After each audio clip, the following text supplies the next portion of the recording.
What's going on, guys? Here with another build guide today. We're going to be doing the Stagger Whirling Blades. There's been a few of these out there, and it looked like a lot of fun. I wanted to try to get Uber Lilith down before the season starts. Either way, I was like, this build looked like a lot of fun, and I just wanted to give it a go. I had already had a fully leveled, I leveled with penetrating shot and rapid fire on my rogue, and I just thought, oh, this will be a good way to do it. I am going to try to beat her with, I maybe try Flurry or something like that. If you guys have anything you want to see, I kind of just want to play with some of these other abilities now that I know the fight a little bit more and all that kind of stuff. I think that, I don't know, the build's a lot of fun. I'm going to get into it and try to explain kind of what's going on, and you guys can, because there's some basic principles that will allow you to kind of come up with your own version of this, so long as you understand kind of how the mechanic works, right? So I'm gonna let the video play out. You can see my reaction. Took, I'd say probably 300 attempts or so, with other builds, with this build, all that kind of stuff. So I'll let this finish out, and then we'll get right into the guide. If you've already watched the video, feel free to skip ahead.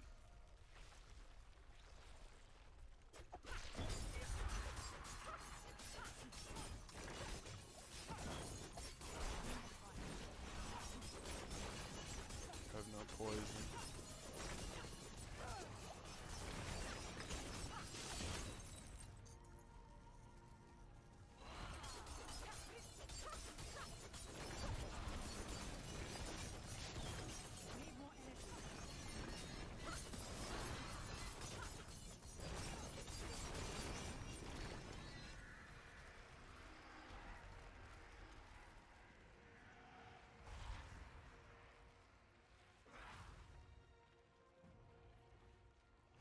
I don't know exactly what to do here.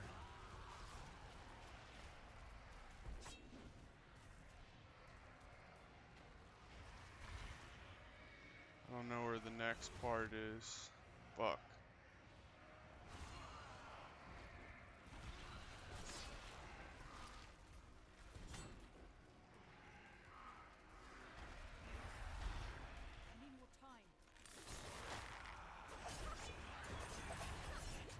Whoa, what is this? I've never seen this.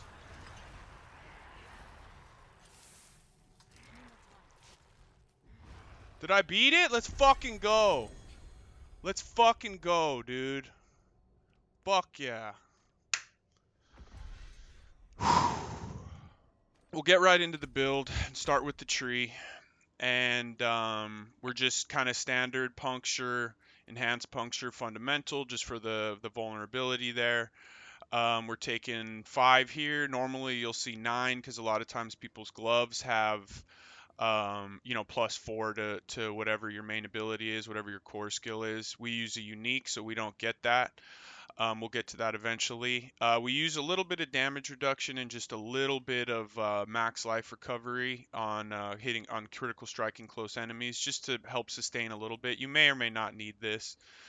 And then we go into Shadow Step, and we just take 1 point. We like this to the Methodical Shadow Step to just help us stagger the boss.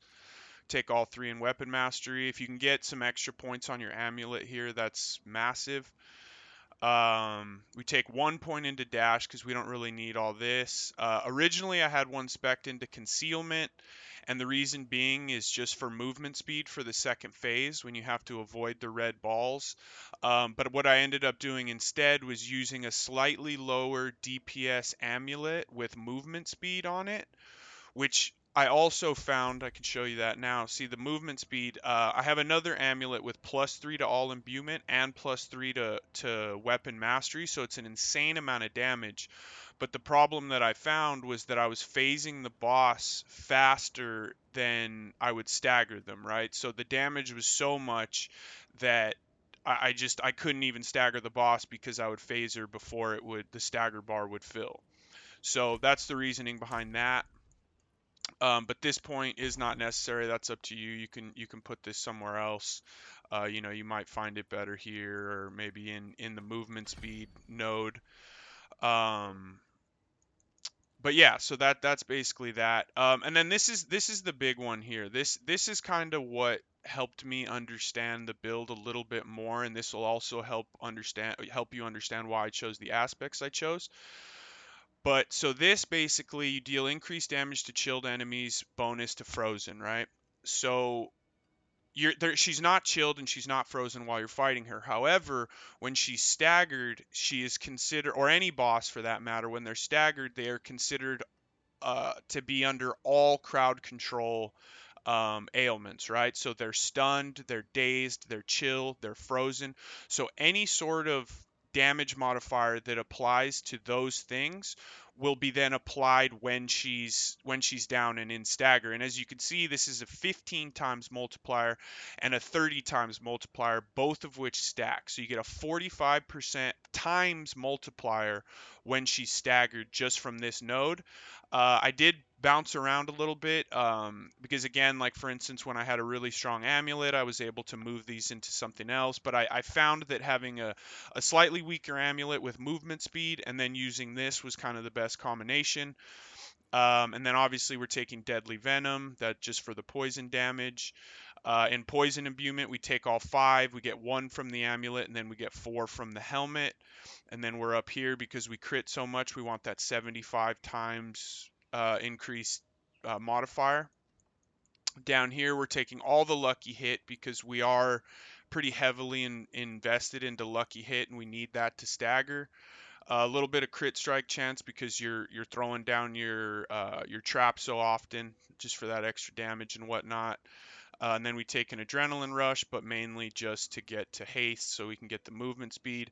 And it is important to have some movement speed in your build for this, because even though you're staggering her and you're avoiding some of the mechanics, as you saw from the video, you do have to deal with some of them. And if you don't have movement speed, it gets a little tough. And lastly, we use close quarters combat. Just the attack speed and increased damage against 30 times multiplier against crowd controlled enemies. So when she's staggered, she's crowd controlled, 30% damage modifier, 30 times damage modifier, excuse me. And then real quick, we'll jump into the Paragon. This is somewhat similar to the other um, build guides that I've done. I kind of use a base and then modify from there. In my rapid fire, we come up here to cunning stratagem, but we don't need that for this. We're not as concerned with the combo points. But anyways, so starting board, we're taking tracker, poison. We take both of the rare nodes. Then we move up, and this is our Eldritch Bounty. And in Eldritch Bounty, we're taking Closer for the cutthroat damage, and these are fully leveled. So we get the full range. And then we're taking both. This imbued skill damage is a very nice damage modifier. And we creep up, and the way I'll tell you, so this is the last board that I took because I'm primarily using this for the glyph. I don't, I do have one here, but we come down here to get intelligence anyways, but I'm not as concerned with these nodes as I am with just getting another glyph. So this is the last board that you're going to take. So we're going to come up to here, and then up here we take Tricks of the Trade, and this is just because we're swapping back and forth. We don't really care about the marksman skill damage. We care about the cutthroat here for our twisting blades. Our glyph is for the vulnerable damage exploit. This is a must take. This is a must take in almost every build, I would think. I can't think of any on all classes. I can't think of any that you wouldn't take that, simply because you get the free vulnerability on hit in the bonus. And just FYI, it says every 20 seconds. You can only apply it every 20 seconds with this form of application. You can still apply with other forms, so you can stack them basically, right? Like, so we use puncture, we can still achieve vulnerability within the 20 seconds after we've achieved this one. So don't think you can only do it for 3 seconds every 20 seconds. It's only in this way that you can do it like that. Okay, and then we come around. Okay, we already did Tricks of the Trade.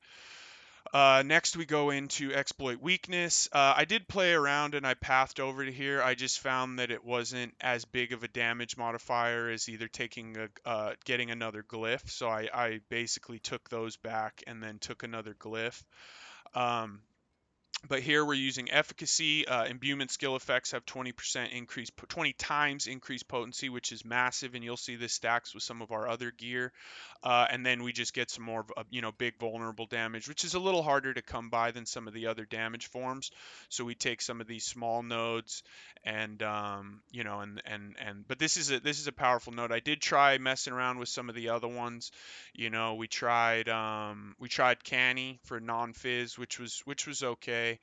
Um, and then we tried this one I didn't like as much because infusion just applies to the hit of your imbued skills. So you imbue whirling blades, and the damage that's increased is the actual hit of the whirling blades, which doesn't seem to correlate to as big of damage as applying more damage to poison, or just more vulnerability damage here, whatever the case is. And these are all fully leveled too, so I went through and tried all of these close targets. I tried this. Damage reduction is nice. This is one, if I start trying to push nightmare dungeons, this is probably the one I'll go with, just simply because you get the damage reduction against close enemies. Um, and then we move into this board. So this is the second to last board that we take. And here we have Bane, and this is just for the poison damage. And then obviously the 10% chance to deal double damage is massive, right? So, and then we take both here, armor and core skill damage. This is just a nice core skill damage boost. And then we creep around and grab this for the more core skill. And then again, just to kind of reiterate, this is the last board we take. We're not super concerned with these, so you could use one of the other boards. Maybe it has a node here that is more meaningful to you, but really we're here just to get an extra glyph socket, and we take combat to get that crit strike, and then to restore a little bit of the energy cost during, especially during the fight where you don't have a ton of regeneration or anything like that. So now we'll get into the gear. So here we just have, there's nothing special here. +4 to poison imbuement, cooldown reduction's nice. But mainly we're here for the aspect, and this is direct damage to a vulnerable enemy. Has a 43% chance to daze them. This just helps us with the stagger bar. And then again, same thing. This is a pure damage chest. We have a little bit of reduction from poisoned enemies, but I would have been fine with another damage mod here. Again, the damage feels fine. Like I said, I even had to tone it down a little bit because I would phase her before I could even stagger her, and then the stagger comes late, like while you're trying to destroy the bubbles, and it's just a little bit easier to find that balance. Okay, but again, the aspect is what's huge on here. Chilled enemies, poisoned by poison imbuement, will be further chilled. So just a nice and 25% additional damage to frozen enemies, 25 times. So while she's down and staggered, you have a 25% or times damage modifier. I keep saying it wrong, because there's an additive and multiplicative modifiers. So it's important to, if you notice right next to the 25% in the aspect, there's a little times. So that means it's multiplicative. If you see a plus there, that means it's just additive. So multiplicative damage is massive damage. And then here, this is obviously the main piece of our gear here, is all these lucky hit. Obviously attacks randomly deal 1% to 300% is fine. You get much more damage out of a +4 Whirling Blades gloves, with crit and attack speed. It's way more damage. But we're here for all those lucky hit. We're not here for the damage. So this is what makes the build work, essentially, right? Next, we move on to our pants, and again, this just has imbuement skill cooldown reduction, some dex. You can pretty much have whatever here. You can kind of determine if you need a little survivability or a little damage. It's up to you. Penitent, obviously these are nice. Max roll on this. Movement speed, which is huge, like I was saying earlier. You need to have movement speed in this. I think that's arguably one of the more important stats, so that you can evade and get around and things like that. And again, with Penitent, you only get one evade. If you use some just normal legendary boots, you could have up to 4. So you might even find that works for you, and then maybe you could throw a damage modifier on there. But Penitent was really nice for the stagger. Onto the weapon, 798. I tried farming up a item power. I tried farming up something slightly higher, but I just couldn't beat the max roll dex and the all stats. And then obviously vulnerability and core skills really nice. This is one of our big ones here. So this, your imbuement skill effects have 72 or up to 80% times increased potency. So that means that the damage, all of the numbers on your imbuement skills are increased by 72% times. So that's really nice. But again, here the all stats and the dex is really what I was looking for. Number one, dex is obviously your base attack power. But all stats helps me open up a lot of those nodes on the Paragon tree. Onto the next weapon. This is just, again, all stats, core skill, crit strike. You can have vulnerability here. You can have a number of things. Again, all stats was important to me for the Paragon, just on a high item power. But I think if I could have replaced one of those crits with a vulnerability, that would be ideal. And then our aspect, this is where we get our poison pools on lucky hit so that we can just spam our imbuement and it just continually recharges and we don't have to wait for the cooldown. Next weapon, this is one I actually just dropped recently. The stats on my old one were a little bit better, but this one, big dex, high item power, all stats, core damage, and then damage to poison is fine. But obviously vulnerability, crit, and core would be your ideal rolls. And then we have critical strike with core skills increase your attack speed by 25%. As you can see, like I was saying earlier, that has a plus, not a times. So it's added 25% attack speed, not multiplicative. That would obviously be madness. But onto our next ring. This is another one. You have 20% increased crit strike chance against injured enemies. We're not super concerned with that, but it is nice. But we're here for the while you were healthy, you gain 40%, 40 times. Again, I want to reiterate that because that made a big difference in trying to figure out my build, was understanding that little X, which I had not noticed prior to. I'm not sure. I watched a video, something, and someone mentioned it, and things kind of helped kind of click. But yeah, so we're there for the crowd control duration. That just helps us fill up that bar a little faster, and she stays down a little bit longer when we stagger. Oh, so as far as the stats go, crit chance is massive, vulnerability, crit strike damage, all that. But high crit strike chance is really what you want on your ring, and then just some damage modifiers, maybe some life if you need it. Next ring, this is crit strike chance, crit strike damage, a little bit of life, and a max roll lucky hit. So this helps us, proc a lot of our stagger from our gloves. And then this is just our twisting blades. It's lowest roll. I'm not super concerned with the damage that it does on return. I'm just, more concerned with having it spin around me to get those extra hits here. And then lastly, so here's the amulet, and I'll run over to the stash and show you the other ones I was using. This one, again, basic skills gain 45% attack speed. We just want to be attacking as fast as possible.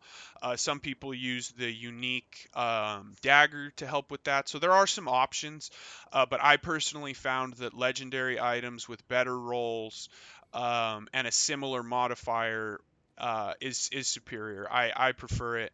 And even still, like I as far as damage goes, my other gloves, which I'll show you here in a sec, are better for damage. This is better for the stagger. And then amulet, obviously the movement speed, cooldown reduction, and plus all the imbuement skills. If I could have got that to 3, that'd be nice. But replacing this movement speed, excuse me, with the double cooldown reduction is difficult. So this is a difficult amulet to obtain. But now let's run over to the stash, and I'll show you a couple alternative items that you can use in place of some of these other things. So I tried this aspect out for you deal 80% damage to stunned enemies. So you will do more damage while they're down, but I found that my damage was fine. I didn't necessarily need to accentuate the damage while they're staggered too much because the damage is so good just generally, which I preferred. I'd rather just kind of steadily do big damage across the board as opposed to trying to knock her down and then doing my big damage, which is the way I've seen some of the other builds go. You do about the same amount of damage whether she's up or down, so and it's massive. Um, so this one here, this is my massive.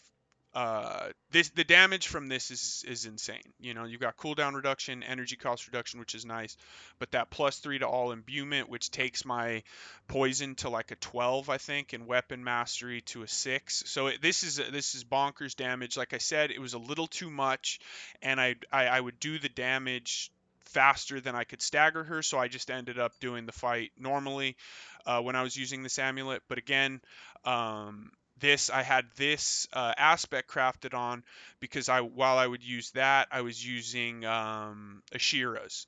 So this gives you the bonus attack speed, but as you can see, you do get the lucky hit chance on there, which is nice. But all of the other mods are fairly meh. Like they don't really do that great. There's no all stats, there's no dex, there's nothing like that. So you lose some Paragon stuff, but again, this is in my opinion, this is kind of the budget option. These are easy to find. You can just slap it on and it's ready to go. But in my opinion, ideally you go with a nice legendary with some all stats or some dex or both, and it'll work out really nicely. So I think that's about it. Here's my old sword. So this is the one I was using prior to this one, and this one is just was more damage, so this is what I went with, even though this one doesn't quite look as good as this one in my opinion. And this one too, this is the other one I used for a little bit that was nice, but it's a little bit lower item power, so this one felt a little bit better.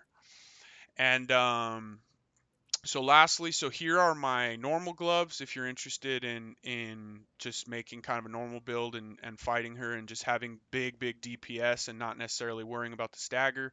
These are my gloves, and I'll eventually switch back to all of this. And then other than that, I don't really swap anything out. I may switch out the boots. Again, I like the evade charges, but what you can do if you want to just run normal stuff is when you lose these, you can just slap them into this. Your evade cooldown is reduced by a half second when you daze an enemy, so you throw that in there, second and a half, and then now that'll allow you with Penitent to have much more uptime on your default evade. So that's basically it. Um, I don't think I have much else to show. The build is a lot of fun. I don't know if this is something that they're going to nerf or if it's intended. I mean, I would assume they intended to do this because what else would you do with these other than go stagger bosses? So yeah, and again, the build, even in this state, is viable. I basically farmed up high 40s, high 50s in Nightmare Dungeons, even as is. Easily, you could jump into the 60s and all that if you swap around some aspects and add a little more survivability and stuff like that. But otherwise, this was a lot of fun. It was a really cool project. And again, this is not exclusively this is not my idea. This version of the build is mine, but this is not my idea. I do not remember who the originator was, but props to them. This was a lot of fun, and allowed me to get through Uber Lilith. When again, personally, I don't think we were supposed to be able to really beat her. I think it was supposed to be like only the savages would be able to do it. But again, this build came out. I'm grinding, and I'm not necessarily ready to start another class before season 1. So I'm going to bop around. If you guys have an idea for a build that you think would be cool and you want me to give it a try, excuse me, and maybe make a guide, let me know. I'd love to give it a go. I'm kind of just, I'm trying to make my videos. I'm streaming now, so you guys can come in. Please ask questions. I just started streaming, so it's not, there's not a lot of people around, and I'm happy to help you out as best I can if you have questions about this build or some of my other ones, or just in general, damage, whatever. Like, I'm a longtime Path of Exile player, so I have a deep understanding of this type of game. But I'm new to Diablo, so there might even be some things you guys can come in and teach me. Maybe you have some ideas of how to improve this build. Come in, let me know. That would be beneficial for me, and I would appreciate it. So leave a like, do all that kind of stuff. I really appreciate you guys. You guys have been watching my guides and stuff quite a bit. It means a lot. I just make these for fun. At the end of the day, like I have a job. Um, and this is just a lot of fun for me. So thanks again, and take it easy, guys.